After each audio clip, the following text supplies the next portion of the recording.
নমস্কার, update life YouTube চ্যানেলের পরবর্তী ভিডিওতে আপনাদের সকলকে জানাই স্বাগত। ইতিমধ্যে আপনারা সকলেই শুনেছেন যে আপার প্রাইমারির যে রিক্রুটমেন্ট প্রক্রিয়া সেটাতে আরো দেরি হতে চলেছে। সত্যি কি তাই? সেই প্রসেসে কি আদৌ দেরি হচ্ছে নাকি রিক্রুটমেন্ট প্রক্রিয়াটা তার আগে শেষ করা সম্ভব হবে? পুজোর আগে কি তথ্য কি বলছে এবং বিভিন্ন যে তথ্যগুলো উঠে আসছে সে সম্পর্কে একটা বিস্তারিত আলোচনা করব এবং তার সাথে সাথে থাকছে ইতিমধ্যেই প্রাইমারি সম্পর্কিত নতুন একটি খবর বেরিয়ে আসছে, যার উপর ভিত্তি করে কিন্তু অনেকগুলো বিষয় নির্ভর করছে বন্ধ হয়ে যেতে পারে রিক্রুটমেন্ট প্রক্রিয়া। যদি কমিশন এই কাজটি না করে তাহলে কিন্তু বন্ধ হয়ে যেতে পারে এই রিক্রুটমেন্ট প্রক্রিয়া। বিভিন্ন রকম যেগুলো এখন বর্তমানে চলছে সেই প্রসেসগুলো কেন কি বৃত্তান্ত সেগুলোই জানাবো আজকের ভিডিওয়ে। তাই অনুরোধ রইল, যদি ভালো লাগে অবশ্যই চ্যানেলটি সাবস্ক্রাইব করে পাশে নোটিফিকেশন বেলটি অন করে রাখবেন পরবর্তী ভিডিওগুলো তথ্য পাওয়ার জন্য। প্রাথমিকের যে রিক্রুটমেন্ট প্রক্রিয়া সেই রিক্রুটমেন্ট প্রক্রিয়া কিন্তু অত্যন্ত জটিলতর পরিস্থিতির সম্মুখীন হয়েছিল এবং তার সাথে সাথে বিভিন্ন যে কোর্ট কেস সেই কোর্ট কেসগুলো চলছিল। আমরা অনেকদিন ধরে অপেক্ষা করছিলাম যে এই প্রক্রিয়াটা কবে শেষ হবে এবং নতুন রিক্রুটমেন্ট প্রক্রিয়া কিভাবে শুরু করা সম্ভব হবে। তো এই মুহূর্তে নতুন রিক্রুটমেন্ট প্রক্রিয়া শুরু হওয়া 2017 সালে যে টেট পরীক্ষা হয়েছে তার উপর যেমন নির্ভর করছে, তার রেজাল্ট কিন্তু আমরা পেয়ে যাব এই মাসের মধ্যেই আশা রাখছি। কিন্তু সবকিছুই হতে পারে, শুধুমাত্র একটা প্রসেস বা একটা কাজ যদি কমিশন ঠিকঠাকভাবে সম্পন্ন করে তাহলে কোর্টের নির্দেশে পুরো বিষয়টা সমাধান হওয়া সম্ভব হবে। এই মুহূর্তে যা প্রসেস চলছে সেই প্রসেসগুলো তো ইতিমধ্যেই দেখেছেন যে ডিএলএড ভার্সেস বিএড এর যে কোর্ট কেস সেই কোর্ট কেসটা কিন্তু 18 তারিখে লিস্টেড হওয়ার একটা সম্ভাবনা রয়েছে। এই কোর্ট কেস লিস্টেড হলে সেই প্রক্রিয়া থেকে যা তথ্য উঠে আসবে এবং বিভিন্ন প্রসেস যেগুলো রয়েছে সেই প্রসেসগুলো কিন্তু এগোতে সুবিধা হবে।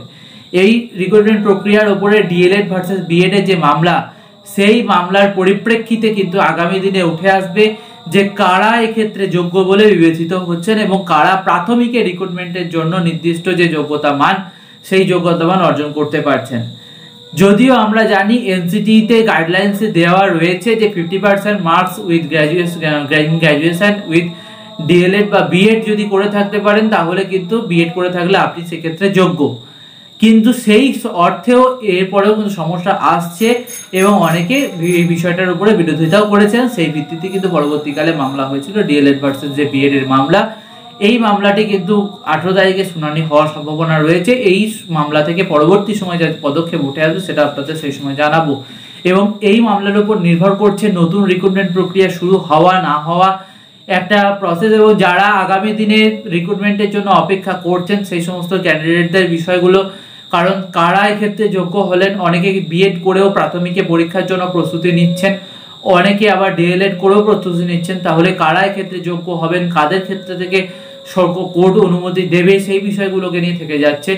যদিও সেন্ট্রাল ট্রাইব্যুনালেও কিন্তু বিএড দের যোগ্যতা মান দেওয়া হয়েছে এবং সুপ্রিম কোর্টের একটি রায়ও দেওয়া হয়েছে, তার সত্ত্বেও আমাদের কিন্তু এই কলকাতা হাইকোর্টের যে রায় সেই রায়টা আমাদের সকলের জন্য জরুরি।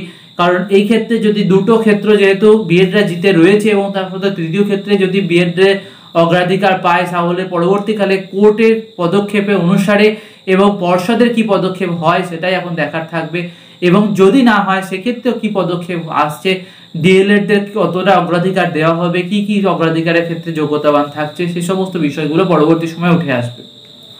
তো এই ছিল একটি প্রথম দিক। দ্বিতীয় দিক যেটা ইতিমধ্যে সব থেকে জটিল হয়ে দাঁড়িয়েছে যে মানিক ভট্টাচার্য মহাশয় কিন্তু একটি কোর্ট কেসের সাথে জড়িত ছিলেন, পায়েল বাগ এন্ড আদার্সের যে কোর্ট কেস। এই কোর্ট কেসটা কিন্তু 19 জনের যে কেস পিটিশনার ছিলেন সেই কেস পিটিশনে কিন্তু এক্ষেত্রে 19 জনকে ইতিমধ্যে সিঙ্গেল বেঞ্চের যে নির্দেশ ছিল সেই নির্দেশ অনুসারে কিন্তু 20,000 টাকা করে 3,80,000 টাকা জরিমানা তাকে দিতে হতো এবং এই জরিমানা যাতে দিতে না হয় তার জন্য কিন্তু কোর্টে তিনি কেস করেছিলেন এবং কোর্টে কেসটা কিন্তু ডিভিশন বেঞ্চে নিয়ে যাওয়া হয়েছিল।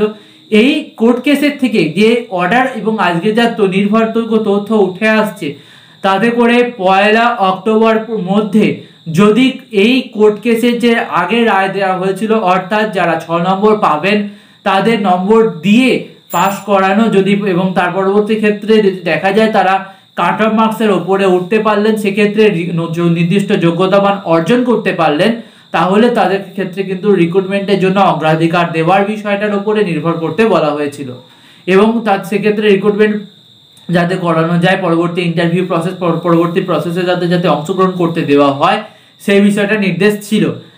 কিন্তু এই ক্ষেত্রেও যেহেতু অমান্য করা হয়েছিল তার জন্য এই জরিমানা, কিন্তু এই জরিমানার উপরে কিন্তু এবার স্থগিতাদেশ দেওয়া হয়েছে 4 অক্টোবর পর্যন্ত।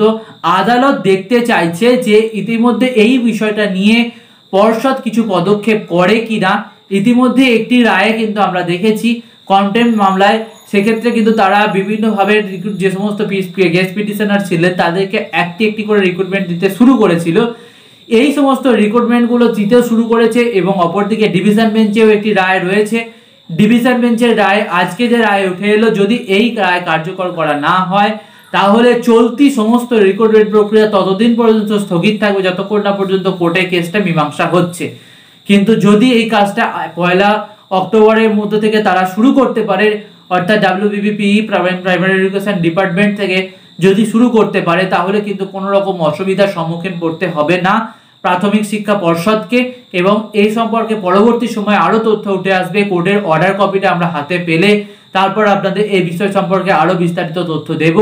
অনুরোধ রইল যে একটু চ্যানেলটিকে ফলো করতে থাকবেন এবং এই বিষয় সম্পর্কে পরবর্তী আপডেট কিন্তু খুব শীঘ্র চলে আসবে। তো এবার চলে আসবো প্রাথমিকের আরেকটি বিষয়, যে ডিপিএসসি তে কিন্তু চেয়ারম্যানদের বদল আনা হয়েছে। প্রত্যেকটি ডিপিএসসি থেকে চেয়ারম্যানদের উইথড্র করে তাদের চেয়ারম্যানদের কিন্তু বদল আনা হয়েছে। প্রত্যেকটি জায়গায় বদলির নির্দেশ কার্যকর করা হয়েছে এবং এই কার্যকর করার মূল কারণ হিসেবে দেখানো হয়েছে যাতে স্বচ্ছতার সাথে বিষয়গুলোকে সম্পূর্ণ করা যায়। অনেকের বিরুদ্ধে অনেক অভিযোগ উঠছিল, সেই অভিযোগগুলো যাতে নিষ্পত্তি করে দেওয়া যায় এবং যাতে কোনো রকম ভাবে কোনো একজন পদাধিকারী ব্যক্তি অনেক দিন ধরে রিক্রুটমেন্টের জন্য বা অনেক দিন ধরে একটি পদে বসে রয়েছেন, সেই পদ থেকে তাদেরকে পরিবর্তন, এটা রুটিন ইতিমধ্যে রুটিন যেটা পরিবর্তন হয় সেই পরিবর্তন তো রয়েছে, তার সাথে সাথে যাতে স্বচ্ছতার ভাবে বিষয়গুলো নির্ভরযোগ্যভাবে এই কার্যক্রম এগোতে সুবিধা হয়, রিক্রুটমেন্ট প্রক্রিয়া সুবিধা হয়, তার জন্য এই পদক্ষেপ।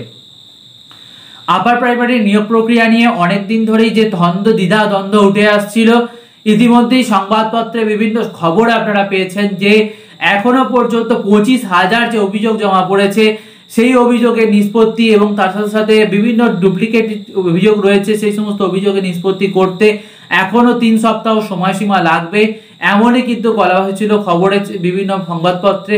কিন্তু বিষয়টা এই জায়গায় নয়, বিষয়টা কিন্তু অনেকটা গভীরে রয়েছে, বিষয়টাকে বোঝার দরকার রয়েছে। কারণ যে ক্যান ফাইল করা হয়েছিল সেই ক্যান ফাইলের কয়েকটা বিষয়কে দেখে, ক্যান ফাইলের বিষয়গুলোকে দেখে কিন্তু বিভিন্ন সংবাদপত্রে এ নিয়ে আলোচনা করা হয়েছিল যে 3 মাস সময়সীমা অতিরিক্ত লাগতে পারে, কিন্তু এই 3 মাস সময়সীমা আদৌ লাগবে না। এই বিষয় সম্পর্কে বিগত দিনে আমরা আগেও বলেছিলাম যে এই এত সময়সীমা কিন্তু লাগবে না। ইতিমধ্যে প্রায় 6,000-এর কাছাকাছি, প্রায় সংখ্যাটা 6,500 মোটামুটি বলা যেতে পারে কম বেশি, সেক্ষেত্রে তাদের কিন্তু এই গ্রিভান্স দেওয়ার প্রসেস শেষ হয়ে গেছে এবং 13 তারিখ থেকে 28 তারিখ যে রিক্রুটমেন্ট যে ইতিমধ্যেই নির্দিষ্ট সময়সীমা ধার্য করা হয়েছে, সেই ধার্য করা সময়সীমার মধ্যে আরো 3,500-এরও কাছাকাছি ক্যান্ডিডেটদের কিন্তু এক্ষেত্রে গ্রিভান্স দেওয়া হবে। তাহলে সংখ্যাটা 9,000 থেকে 10,000-এর কাছাকাছি সংখ্যা হয়ে দাঁড়াচ্ছে। এই পরিমাণটাই কিন্তু রয়েছে ইতিমধ্যে এই গ্রিভান্সের জন্য এবং 25,000 যে অভিযোগ আগে বলা হয়েছিল সেই অভিযোগের মধ্যে কিন্তু ডুপ্লিকেট অভিযোগ কিছু ছিল, সেগুলো বাছাইকরণ করে কিন্তু বাদ দিলে প্রায় সংখ্যাটা 1/4 কাছাকাছি দাঁড়ায় এবং সেই বিষয়টি যদি হয় তাহলে কিন্তু দেখবেন যে 8,000, 8,500, ম্যাক্সিমাম আমরা 10,000 পর্যন্ত অভিযোগের সময়সীমা ধরছি এবং অভিযোগের যে সংখ্যা সেটাকে ধরে নিচ্ছি। 28 তারিখের মধ্যে বা এই মাসের শেষের মধ্যে, সপ্তাহের মধ্যেই কিন্তু আপনাদের যে গ্রিভান্স দেওয়ার প্রসেস সেটা শেষ হবে। পুজোর আগে একটা লিভ নিতে পারে এবং এই যে ক্যান ফাইলটা রয়েছে, ক্যান ফাইলটা আগামী সপ্তাহে উঠতে চলেছে এবং এই ক্যান ফাইলটা থেকে যা তথ্য উঠে আসে পরবর্তী সময় আপনারা সেই সম্পর্কে অবহিত হবেন। এবং এই ক্যান ফাইলে করার মূল উদ্দেশ্য ছিল যে গ্রুপ এ বা ওই লেভেলে যারা অফিসার রয়েছেন বা সেক্রেটারি লেভেলের নিচে যারা অফিসার রয়েছেন সেই সমস্ত অফিসারদের নিয়ে যাতে টেবিল বাড়িয়েও গ্রিভান্সের প্রক্রিয়াটা আরো দ্রুততার সাথে শেষ করা যায়, তার জন্য কিন্তু এই পদক্ষেপ। নতুন রিক্রুটমেন্ট আবারও শুরু হবে, সেটা 2022 সালের প্রথম দিন এবং 2021 সালের লাস্টের দিকে বিজ্ঞপ্তি আসতে পারে। পরবর্তী সময়ে সেই সম্পর্কে বিস্তারিত তথ্য থাকবে। আজ এখানেই শেষ করছি।